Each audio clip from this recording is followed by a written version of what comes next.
अशा रीतीने जसं महिलांनी सुद्धा कमती वस्त्र वापरायचे आहे की नाही. भारतीय नारी म्हणतात, भारतीय नारी कोणाला म्हटलं जातं? पती का आदर. काय पती का आदर, सेवेला सादर, भुकेल्याची कदर आणि डोक्यावर आणि तीच भारतीय. मग भारतीय मंदिर महिलांनी सुंदर असा कुंकू लावा. काय कुंकू लावा? मस्त साडी परिधान करा.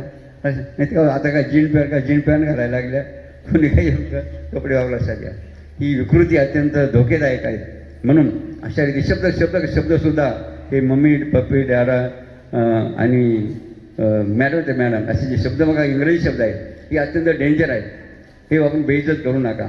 कारण त्याचा मराठी अर्थ बघा की मम्मी, पप्पा, मॅडम आणि इंडिया झालं भारताचं नाव. हे शब्द अत्यंत धोकेदायक आहेत, खतरनाक, बेइज्जत करणार आहेत. म्हणून शब्दाला प्राधान्य वापरू नका. तर कोणते शब्द वापरा? आपल्या देशाला कोणता शब्द वापरायचा? Bharat is my country. Bharat मेरा देश आहे. भारतच म्हणे काय म्हणायचं? भारत. आपल्या देशाचं नाव जर भारत आहे तर मग आपण या देशाला काय म्हणलं पाहिजे? भारत. दुसऱ्या कोणत्याच शब्दात प्रयोग करून भारताची सुद्धा ही बेइज्जत आपल्या करायची नाही. आईला सुद्धा काय म्हणायचं आहे? आई, बाई, ताई, अक्का. वडिलांना भाऊ, अक्का, तारा, नाण्या, आप्पा की नाही.